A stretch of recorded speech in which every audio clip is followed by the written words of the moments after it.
اللهم اهدنا فيمن هديت، وعافنا فيمن عافيت، وتولنا فيمن توليت، فإنك سبحانك تقضي ولا يقضى عليك، لا إله إلا الله، لا إله إلا الله الحليم العظيم، لا إله إلا الله الكريم الحليم،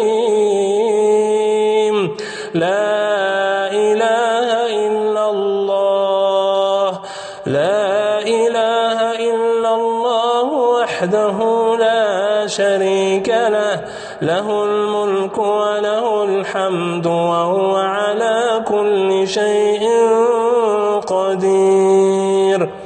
اللهم اغفر لنا ذنوبنا وكفر عنا سيئاتنا وتجاوز عنا. اللهم اجعلنا من المقبولين،